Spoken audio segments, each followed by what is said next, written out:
कहीं शहनाई ने तोड़ा मनोबल भारत का था जो वो तानाशाही ने तोड़ा। भारत को हमने जोड़ा है, तुमने तो इसको तोड़ा है। तानाशाह ने देश की कश्ती को मझधार में लाके छोड़ा है। भारत का किसान ये कहता है, सीमा पे जवानी ये कहता है। अपना वोट दो, गठबंधन को तुम वोट दो, इस देश की खातिर वोट दो, अखिलेश की खातिर वोट दो।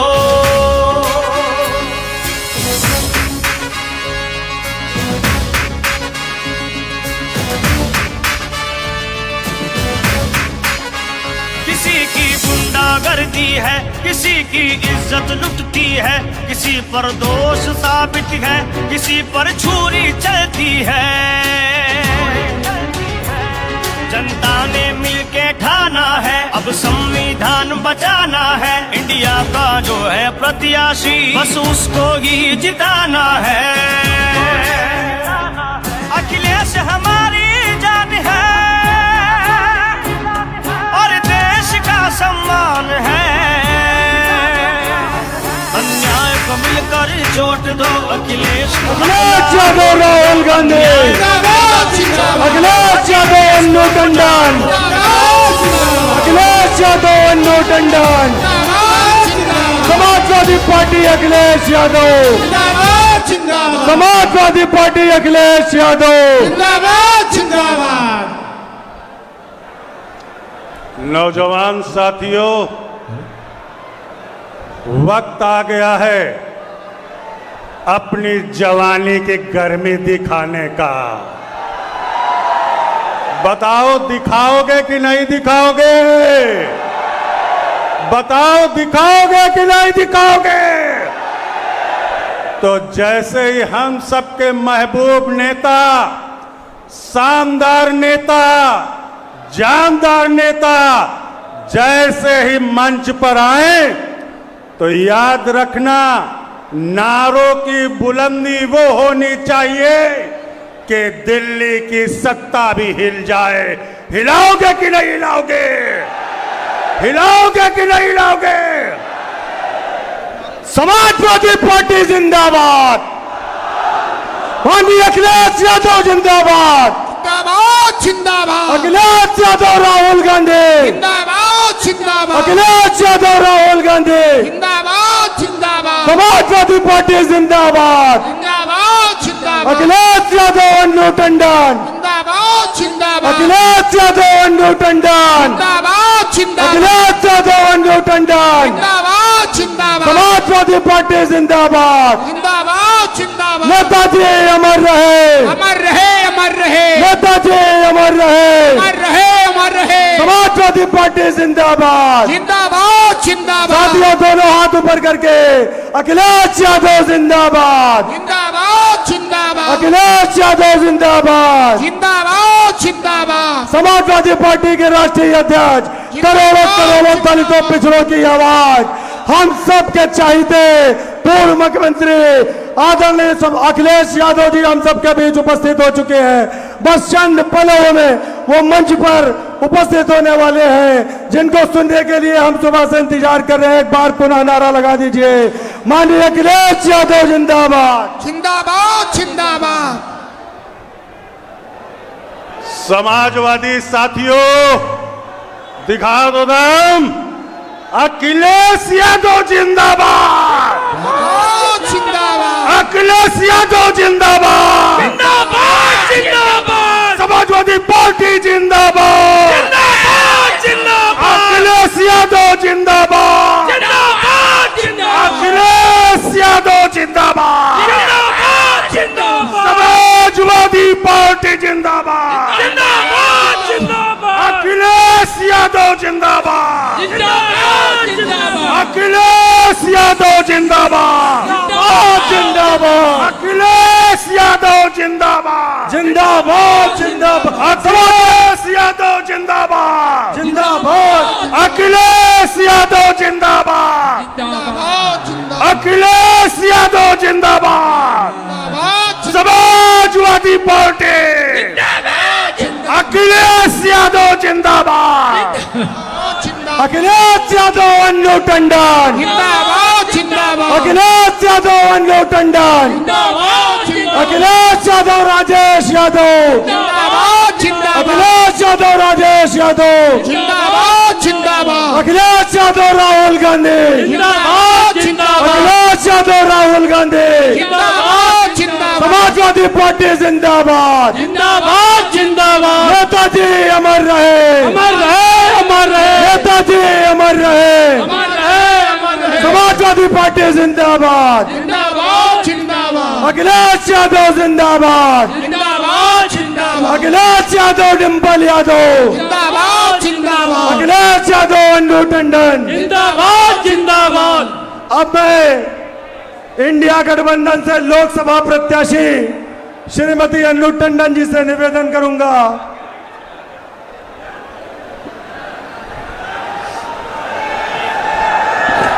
बहुत बहुत धन्यवाद।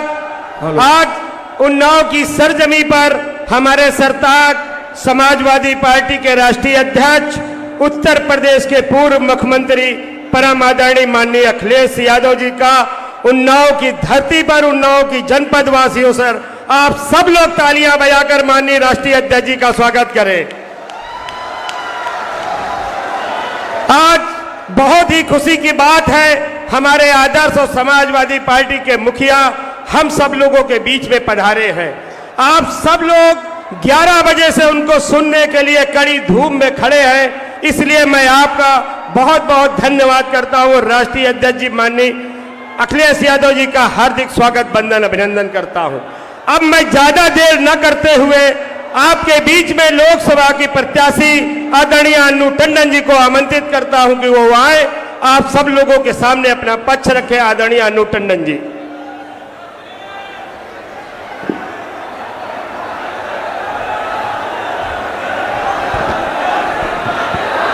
मेरे उन्नाव, मेरा अपना उन्नाव आज सामने दिखाई पड़ रहा है। मेरा जो स्नेह मुझे दिखाई पड़ रहा है आज, उस स्नेह के लिए मैं इतनी अभिभूत हूं कि कुछ बोला भी नहीं जा रहा है। पहले मैं सबसे पहले आप सब की तरफ से, इस मंच की तरफ से और उस मंच की तरफ से हार्दिक स्वागत करना चाहती हूं, धन्यवाद देना चाहती हूं हमारे राष्ट्रीय अध्यक्ष आदरणीय अखिलेश यादव जी, जो हम लोगों के बीच में पधारे हैं। क्या आप लोग सब जोरदार तालियों से उनका स्वागत कर सकते हैं?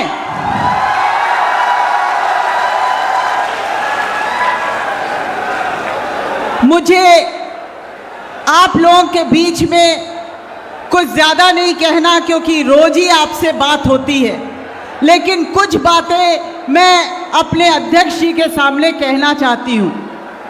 ये उन्नाव ने हमें हमेशा बहुत स्नेह दिया, इतना प्यार दिया, लेकिन कुछ वजहों से हम लोग 10 सालों से एक तरीके से बेहाल पड़े हैं। हमारा उन्नाव ही नहीं, देखा जाए तो देश की बदहाली भी देखी नहीं जाती, चाहे वो किसान हो, चाहे वो युवा हो और चाहे वो महिला हो। ये बातें आप लोग सब जानते हैं, लेकिन मैं अब जब चुनाव के मैदान में हूँ तो मैं आपका प्रतिनिधि बनकर अखिलेश यादव जी के नेतृत्व में वो सब करना चाहती हूँ जो आपके मन में है और हमारे मन में है। अब वो सारे काम होने चाहिए जिसकी इच्छा हम लोगों ने 10 साल से दबा के रखी हुई है। मैं अखिलेश यादव जी, अपने राष्ट्रीय अध्यक्ष जी को बताना चाहती हूँ कि चुनाव यहाँ पर हमको बहुत प्रेम के साथ मिल रहा है, अच्छा हो रहा है, लेकिन दुख इस बात का है कि जो यहाँ वर्तमान सरकार के आला कमान हैं, वो हमारे प्रशासन के ऊपर, हमारे प्रधानों के ऊपर, हमारे कोटेदारों के ऊपर, हमारे अधिकारियों के ऊपर बिना बात का दबाव बनाए रहते हैं। और उस दबाव के कारण उनका भी काम करना बहुत मुश्किल हो जाता है। जिस तरह की पारदर्शिता होनी चाहिए वैसी हो नहीं पाती। मैं इस मंच से आप सब से निवेदन करना चाहती हूँ, जो हमारे परिवार के यहाँ पर सब खड़े हैं, उन्नाव परिवार के हैं, कि हमें 4 दिन धैर्य रखना है। धैर्य रखना है वोट डालने तक। उसके बाद ऊपर वाला चाहेगा तो 4 जून के बाद हम लोग अपनी आवाज़ उठा सकेंगे। आज हम अपनी आवाज़ नहीं उठा पा रहे हैं, और 4 दिन के धैर्य में हमको सहयोग करना है यहाँ के प्रशासन से, हमें सहयोग करना है यहाँ के अधिकारियों से, क्योंकि इनके ऊपर भी बहुत दबाव होता है। मैं प्रधानों को खासकर धन्यवाद देना चाहती हूँ, बीडीसी को धन्यवाद देना चाहती हूँ, जिला पंचायत सदस्यों को धन्यवाद देना चाहती हूँ, ब्लॉक प्रमुखों को धन्यवाद देना चाह रही हूँ कि इन विपरीत परिस्थितियों में धमकियों के साथ वो यहाँ पर चुनाव प्रचार के लिए मजबूर हैं। लेकिन आप फिक्र ना करो, कोई धमकी देता है लेकिन यहाँ आज आपकी बहन, आपकी माँ, आपकी दादी, आपकी बुआ आपके साथ खड़ी है और हर मुसीबत में आपका साथ देगी। तो कोई डरने की बात नहीं है, परेशान होने की बात नहीं है। सिर्फ 4 दिन का मोहलत दीजिए, 4 दिन हम लोगों को चाहिए, और प्रचार प्रसार पूरा करके हम 13 तारीख को ईवीएम मशीन को भर देंगे, इतना भर देंगे कि उसमें जगह ही ना रह जाए आगे वोट पड़ने की।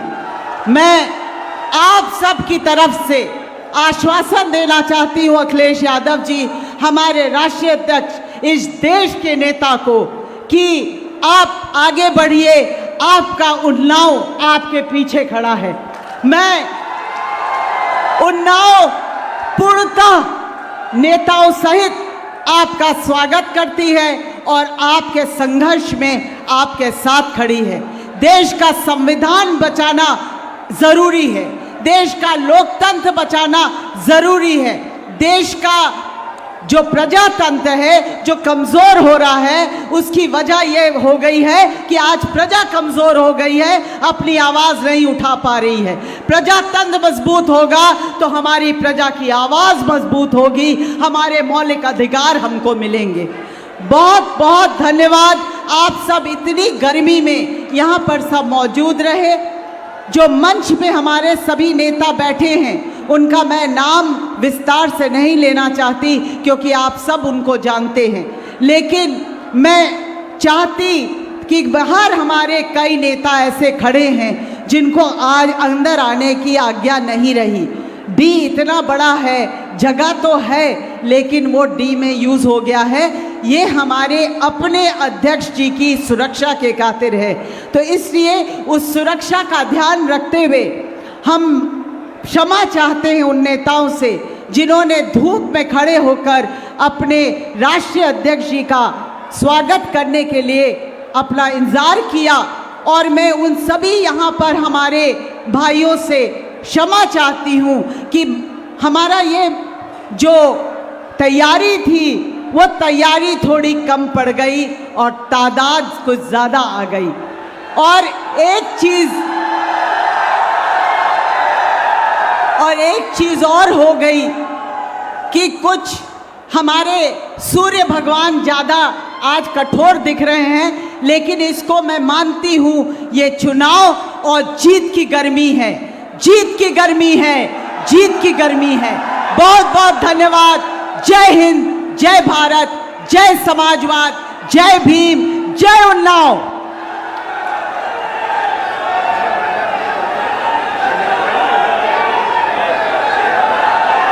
मैं आप सब की तरफ से ये कहना चाहती हूँ, अध्यक्ष जी आप भी आइए यहाँ माल्यार्पण में। मैं आप सब की तरफ से हमारे राष्ट्रीय अध्यक्ष जी को माल्यार्पण करना चाहते हैं, तो सिर्फ चंद लोग आपके नाम पर उनका माल्यार्पण करेंगे। सिर्फ हमारे जो पूर्व विधायक रह चुके हैं, मंत्री रह चुके हैं, उनको मैं आमंत्रित करती हूँ कि वो आकर उनका माल्यार्पण करें। ज़्यादा भीड़ ना लगाएं, उससे बड़ी मेहरबानी होगी। देखिए ये बेतुकी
मंच पर जितने सम्मानित नेतागण खड़े हैं, कृपया वो अपनी सीट पर बैठने का काम करें। जितने भी सम्मानित नेता हैं, मंच की व्यवस्था बनाकर रखें प्लीज। अरुण शंकर शुक्लापुर एमएलसी साहब से निवेदन है कि प्लीज बैठ जाओ। सुनील भाई एमएलसी साहब से निवेदन है कि आप भी बैठ जाइए। धर्मेंद्र भाई आप भी बैठ जाइए।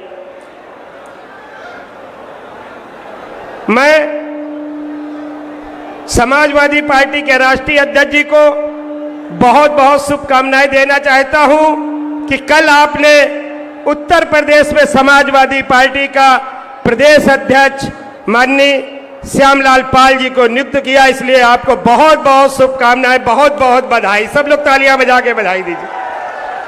साथियों, अब आप काफी देर से सुबह से 11 बजे से खड़े हैं, जिसको सुनने के लिए और जिनको देखने के लिए आप लोग खड़े हैं। मैं अब ज्यादा देर न करते हुए अपने समाजवादी पार्टी के राष्ट्रीय अध्यक्ष, उत्तर प्रदेश के पूर्व मुख्यमंत्री परम आदरणीय माननीय अखिलेश यादव जी को आमंत्रित करता हूं कि वो आए, उन्नाव की जनता को संबोधित करें और आप सब लोग लाखों के तादाद से अन्नू टंडन जी को जिता के भेजाएं।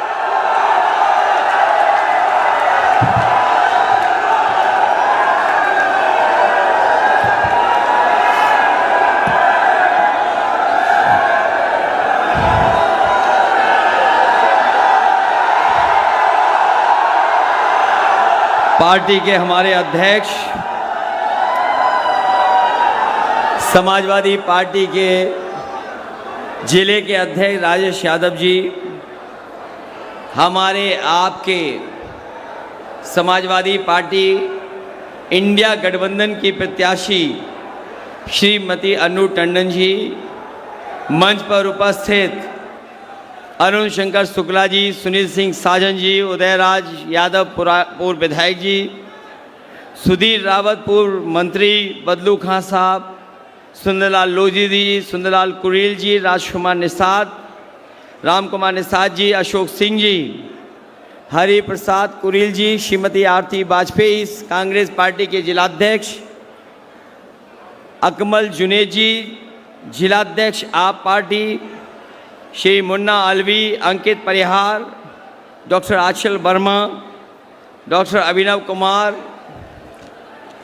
और पार्टी के मैं देख रहा हूँ बहुत सारे हमारे संगठन के सभी पदाधिकारी जो मंच पे हैं और इस चुनावी जनसभा में उपस्थित सभी हमारे किसान भाई, आदरणीय बुजुर्ग, हमारी माताएं बहनें, नौजवान साथी और पत्रकार बंधुओं, मैं सबसे पहले इस गर्मी में जहां लगातार तापमान बढ़ता चला जा रहा है, पंडाल में जो है, लेकिन पंडाल भी पूरा भरा हुआ है, उसके बावजूद भी जो इतनी गर्मी में, दोपहरी में और धूप में खड़े हमें दिखाई दे रहे, आगे पीछे दाएं बाएं, मैं सभी साथियों का बहुत बहुत आभार प्रकट करता हूं। इस बार जो उन्नाव की हवा चल रही है, ये जो उन्नाव में इस बार इंडिया गठबंधन के पक्ष में हवा चल रही है, वो न केवल जीत दिलाने जा रही है, बल्कि रिकॉर्ड मतों से इस बार उन्नाव से अन्नू टंडन जी जीत के जा रही हैं। मैं पहले चरण से चुनाव में इंडिया गठबंधन के पक्ष में हम लोग अपील करते आ रहे हैं, और पहले चरण से ही जो माहौल बना है उसके लिए मैं करोड़ों मतदाताओं का धन्यवाद दूंगा कि उन्होंने मन बना लिया है कि इस बार भारतीय जनता पार्टी का वो सफाया करेंगे।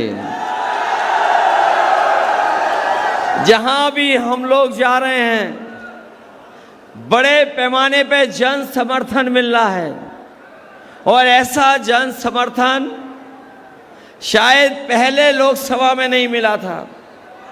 और इधर हम लोग बड़ी बड़ी होर्डिंगें देख रहे हैं सड़कों पर जो लगी हैं। बीजेपी वालों ने जो बड़ी बड़ी होर्डिंग लगाई हैं, आपने देखा होगा, कहने के तो ये कहते हैं कि डबल इंजन की सरकार है, लेकिन उस डबल इंजन की सरकार से एक इंजन पहले से ही गायब है। जो दिल्ली वालों ने होर्डिंग लगवाई हैं, जो दिल्ली से होर्डिंग लगी हैं, डबल इंजन की सरकार बोलने वाले, एक इंजन गायब है, और जो उन्नाव का खटारा इंजन था उसको जगह ही नहीं मिली है, वो पहले से ही गायब है। बताओ गायब है कि नहीं गायब है? और 10 साल में दिल्ली की सरकार में और उत्तर प्रदेश की 7 साल की सरकार में हमारा किसान सबसे ज्यादा संकट में चला गया।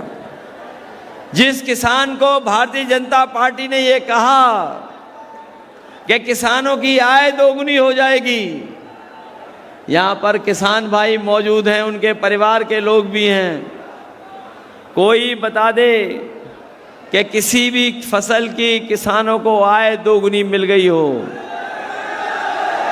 ना आय दोगुनी हुई, और जब ये किसान भाई दिल्ली गए थे अपने हक के लिए, इस सरकार ने दिल्ली नहीं जाने दिया। न केवल उत्तर प्रदेश का किसान, बल्कि पूरे देश का किसान दिल्ली गया था। वो अपना हक मांग रहा था, वो अपने लिए कानूनी अधिकार एमएसपी के लिए मांग रहा था, लेकिन इस सरकार ने वहां पर आरसीसी की दीवारें लगवा दी, सड़कों पे कील गड़वा दी, पुलिस प्रशासन से, आंसू गैस से, गोलियों से किसानों को रोकने का काम किया।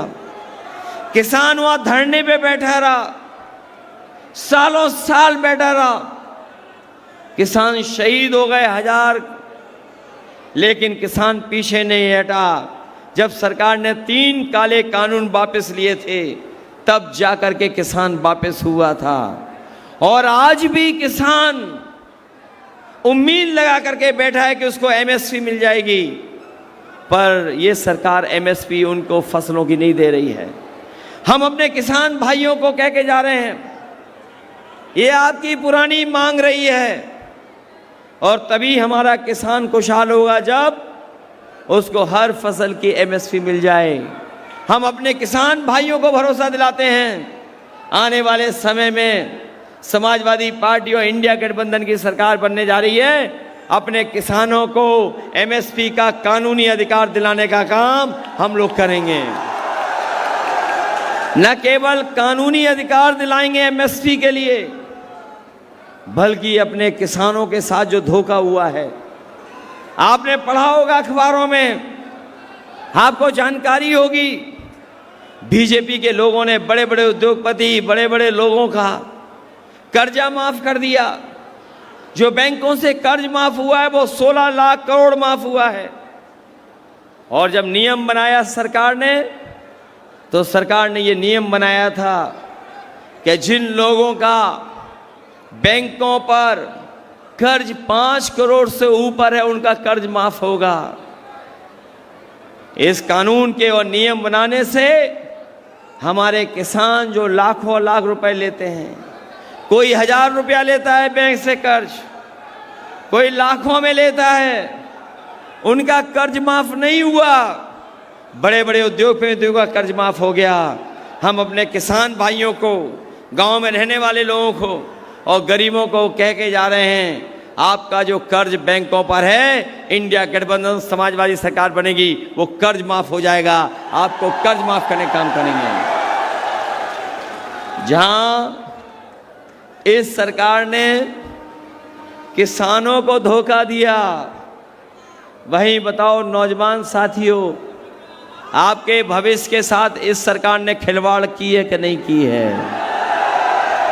ये नौजवान जो मेहनत कर रहा है, तैयारी करता था, अपनी परीक्षा की तैयारी करता था, कोचिंग कर रहा था, सालों साल तैयारी की, लेकिन जब वो परीक्षा दे करके घर लौटा तो वो पता लगा उसे कि परीक्षा का पेपर लीक हो गया।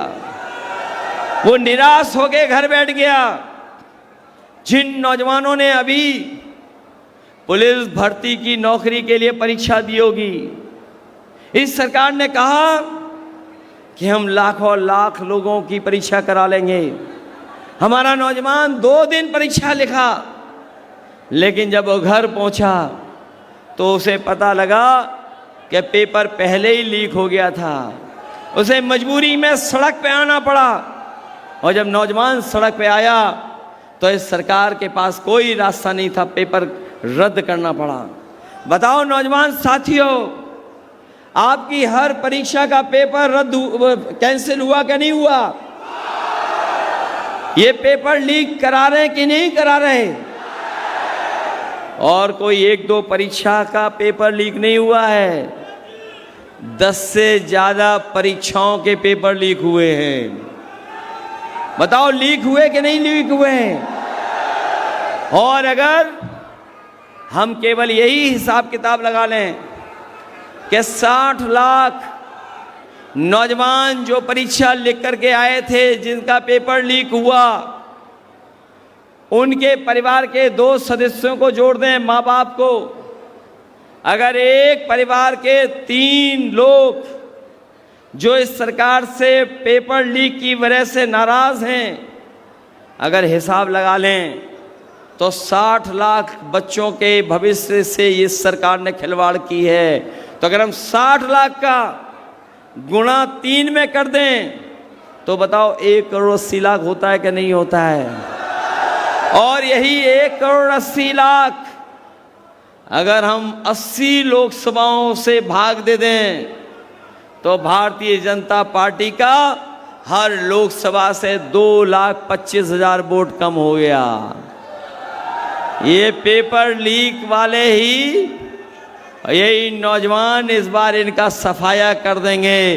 भारतीय जनता पार्टी का पता नहीं लगेगा कि कैसे उनका सफाया हो गया।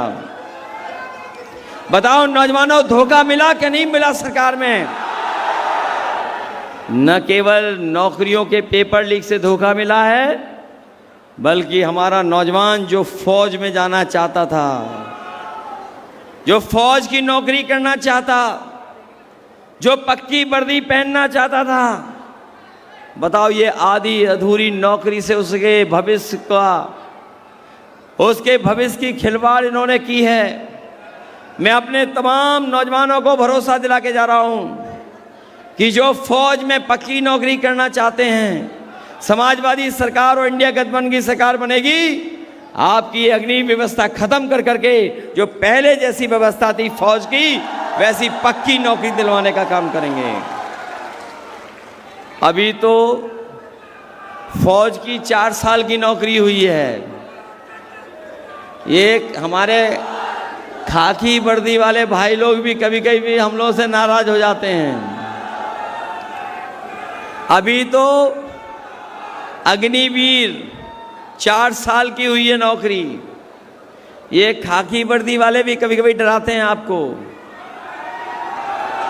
मैं बताना चाहता हूं कि बीजेपी की सरकार आ गई तो फौज की तो 4 साल की नौकरी की है, इनकी 3 साल की नौकरी हो जाएगी और 3 साल के बाद ये हमारे आपके बीच में ही घूमेंगे। कभी कभी ये पत्रकार साथी हमसे सवाल पूछते हैं, तो ये कैसे हो जाएगी खाकी वर्दी वालों की 3 साल की नौकरी? मैं उनसे पूछता हूं कि बताओ, क्या आपको पता था कि एयरपोर्ट बिक जाएंगे? क्या आपको पता था कि पानी के जहाज बिक जाएंगे? क्या आपको पता था कि बंदरगाह बिक जाएगा? क्या आपको पता था LIC बिक जाएगी? क्या आपको पता था कि बैंकें डुबा दी जाएंगी? क्या आपको पता था कि आधी रात को नोटबंदी हो जाएगी? तो इसलिए बीजेपी के लोग सरकार में आ गए तो 4 साल तो दूर फौज की है, इनकी 3 साल की नौकरी हो जाएगी। इसलिए सावधान हो कि नहीं सावधान हो आप लोग। और न केवल ये नौजवानों के भविष्य के साथ खिलवाड़ कर रहे हैं, बल्कि हमारे गरीबों को बताओ कैसा राशन दे रहे हैं। जब पहले वोट चाहिए था इन्हें तो रिफाइन तेल दे रहे थे, नमक दे रहे थे, दाल दे रहे थे, चना दे रहे थे, और जब सरकार बन गई उसके बाद राशन में क्या दे रहे हैं आपको? अब हमारे गरीबों को राशन में क्या मिल रहा है आजकल? ये लगता कोई बहुत पौष्टिक चीज दे रही है बीजेपी वाले। ये कौन सी पौष्टिक चीज दे रहे हैं आपको? इसलिए अपने नौजवानों से कह के जा रहे हो और गरीब माताओं बहनों से, इंडिया गठबंधन समाजवादी सरकार बनने जा रही है। आपका राशन की गुणवत्ता भी अच्छी होगी, राशन की मात्रा भी बढ़ेगी, और जिस तरह संपन्न लोग बड़े बड़े शहरों में बाजार में पैकेट का आटा खरीद करके जिसकी गुणवत्ता अच्छी है और कई बार पौष्टिक भी होता है, तो अपने गरीबों को हम भरोसा दिला के जा रहे हैं, जहां राशन की मात्रा बढ़ाएंगे वहीं पैकेट का आटा जो पौष्टिक होगा वो देंगे, और उसके साथ साथ डाटा भी फ्री देने का काम करेंगे। बताओ, राशन और पैकेट आटा के साथ साथ डाटा की जरूरत है कि नहीं है? और डाटा की इसलिए जरूरत है क्योंकि आज हर चीज कंप्यूटर से हो रही है, मोबाइल से हो रही है। कोई जानकारी हासिल करनी हो, फॉर्म भरना हो, नौकरी के बारे में पता करना हो, ऑनलाइन पढ़ाई करनी हो।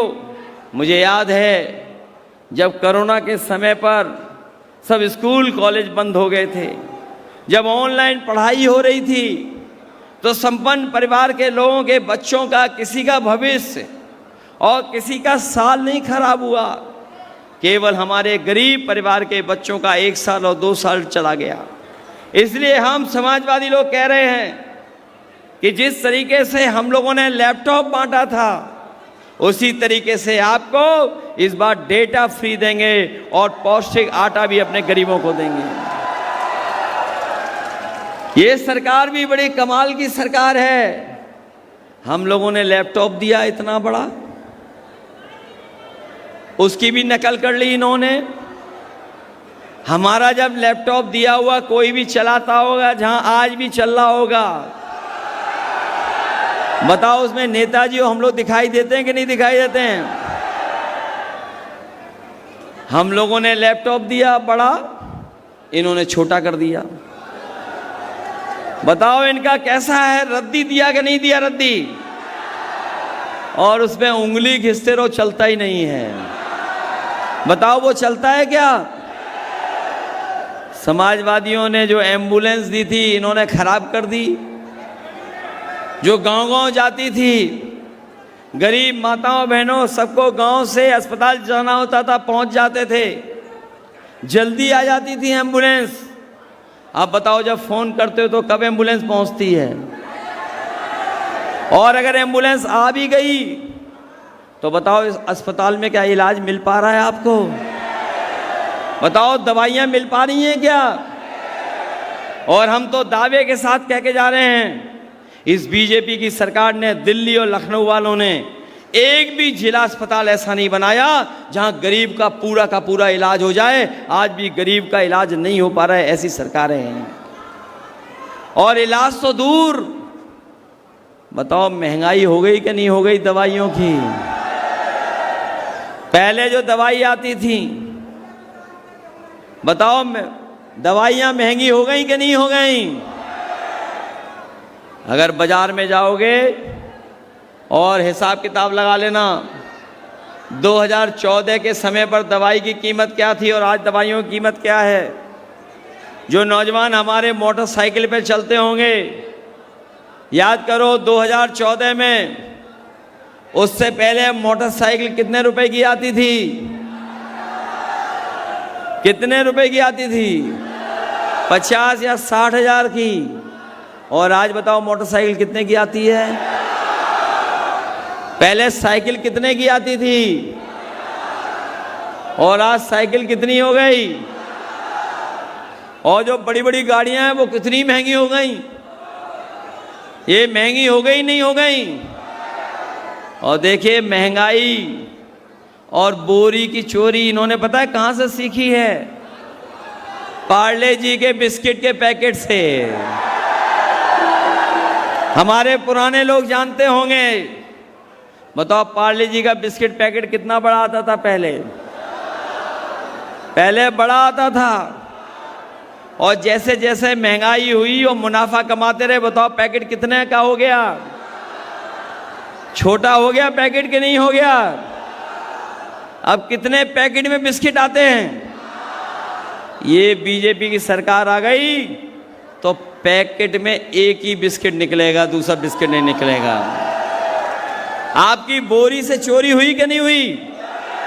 पहले कितने किलो चोरी हुई और अब कितनी और चोरी हो गई? ये सरकार आ गई बीजेपी वालों की तो आपको खाद भी पाउच में मिलेगी और दूसरा कोई रास्ता नहीं। बताओ ये धोखा दे रहे हैं कि नहीं दे रहे हैं? इसलिए सावधान रहोगे आप लोग। और न केवल ये लोग महंगाई और बेरोजगारी बढ़ा रहे हैं, बल्कि हमारे भविष्य के साथ भी खिलवाड़ कर रहे हैं। ये चुनाव न केवल हमारे आपके भविष्य का है, बल्कि आने वाली पीढ़ी के भविष्य का भी है, क्योंकि ये संविधान को बदलना चाहते हैं। और हम ये जानते हैं आपके समर्थन जो मिल रहा है, जो लोग संविधान को बदलने लिखने हैं उसको ये जनता बदल देगी। और याद रखना, ये संविधान हमें हक दिलाता है, ये संविधान हमें अधिकार दिलाता है। ये बाबा साहब भीमराव अंबेडकर जी का दिया हुआ संविधान हमारा संजीवनी है। बताओ आप क्या बदलने दोगे संविधान को? और जब से ये लोग हारे हैं, पहले दूसरे चरण में और तीसरे चरण में हारने जा रहे हैं, बताओ इनकी भाषा बदल गई कि नहीं बदल गई? जो लोग 400 पार कहते थे, बताओ 400 पार कि 400 हार हो रही है इस बार? हारेंगे कि नहीं हारेगी बीजेपी? और आपके यहां तो सांसद कितने साल से हैं? 10 साल से। बताओ 10 साल से सांसद, क्या काम किया सांसद ने? बताओ आपके, बताओ उनकी हर बात झूठी निकली कि नहीं निकली? हर वादा झूठा है कि नहीं इनका?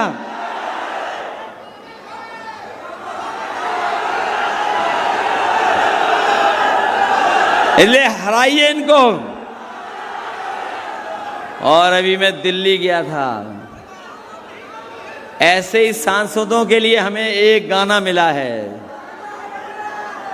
ऐसे ही सांसदों के लिए एक हमें दिल्ली में गाना मिला है। बताओ सुनोगे आप लोग? मैं अपने साथियों से कहूंगा, जहां मैं अपील करने आया था और अपील करके जा रहा हूं आपसे कि अन्नू टंडन जी समाजवादी पार्टी और इंडिया गठबंधन की प्रत्याशी हैं। ये सुलझी हुई हैं प्रत्याशी, ये ईमानदार हैं, ये आपके क्षेत्र का काम भी करेंगे, विकास भी कराएंगे और हम समाजवादी लोग इनका सहयोग करने का काम करेंगे। बताओ लोग, आप लोग जिताओगे? अच्छे वोटों से जिताओगे आप लोग? और पिछले वोट की बेईमानी का बदला लोगे कि नहीं लोगे? बताओ, हमारी बेईमानी से सरकार नहीं बननी थी इन्होंने। बताओ, हम लोगों के साथ धोखा किया कि नहीं किया? तो इस बार एक एक वोट इनके चुनाव चिन्ह साइकिल पे डाल करके इन्हें लोकसभा में पहुंचाने का काम करना, यही निवेदन, यही अपील करने आया हूं। मैं अपने बहुत सारे नेताओं का मैं धन्यवाद देता हूं, साथ ही साथ बहुत से कार्यकर्ता यहाँ नहीं पहुंच पाए हैं, जो हमारे जिम्मेदार कार्यकर्ता हैं, जिम्मेदार नेता हैं, निष्ठावान कार्यकर्ता हैं, जो ईमानदारी से दिन रात समाजवादी पार्टी के लिए मेहनत कर रहे हैं। मैं ऐसे निष्ठावान कार्यकर्ताओं का धन्यवाद भी देता हूं और मैं भरोसा दिलाता हूं कि जो अपने निष्ठावान कार्यकर्ता हैं, जो अपना बूथ रक्षा करके जिताने का काम करेंगे, उनका हम लोग सम्मान करने का काम करेंगे। बताओ, बूथ के रक्षक बनोगे कि नहीं बनोगे? अगर बीजेपी के लोग बेईमानी करें तो डरोगे तो नहीं? अगर ये लोग बूथ लूटने जाएं तो सावधान रहोगे कि नहीं रहोगे? अपना बूथ तो नहीं लूटने दोगे? इसलिए अपने बूथ को बचाना, बूथ की रक्षा करना और सावधान होकर के मतदान करने का काम करना। क्योंकि जो मन मर्जी वाले लोग हैं, जो मन मर्जी वाले लोग हैं, वो मन की बात कर रहे हैं, वो संविधान की बात नहीं कर रहे हैं। इसलिए हम और आप लोग संविधान की बात कर रहे हैं। जो लोग मन मर्जी हैं, आत्मतुष्टिकरण में जिंदा हैं, इस बार 140 करोड़ जनता उनको हिसाब किताब दे करना जानती है और हिसाब किताब करने जा रही है। इसलिए मदद करिए आप सब लोग। और जो हम सांसद जी के लिए एक गाना दिल्ली से लाए हैं, वो जरूर सुनिए आप लोग, और सुनाइए आप लोग गाना इनको। हाजिर हो सांसद जी, हाजिर हो सांसद जी, हाजिर हो। पिछले 5 साल का दे हिसाब। 2-3 बातें हैं। क्या वैसे तो उन्नाव में हम लोगों ने बहुत काम किया है। मुझे याद है जब मैं मुख्यमंत्री था, यहाँ से विधायक दीपक जी थे, मुझे सबसे पहले लेके गए थे अपने गंगा पुल के शुरुआत के लिए। वो उन्नाव के कोने में गंगा पुल को हम लोगों ने बनाया था। इसी उन्नाव में शुक्लागंज से हम लोग सड़क से और साइकिल से चल के आए थे। जहाँ लखनऊ में ऐसी सड़क नहीं थी, वो सड़क बनवा दी थी। बगल में मजदूर को चलने के लिए हम लोगों ने साइकिल ट्रैक बना दिया था। साइकिल ट्रैक भी चला गया, लाइटें भी चली गई, और जो बाईपास बना रहे थे उन्नाव को लेकर के, उसका भी काम रोक दिया, बंदे का काम रोक दिया। न जाने कितने काम हम लोगों ने किए थे उस समय पर। उन तमाम कामों को रोकने का काम इस सरकार ने किया है। जिस सरकार ने काम रोका है उसको आप हटाने का काम करना। बहुत बहुत धन्यवाद।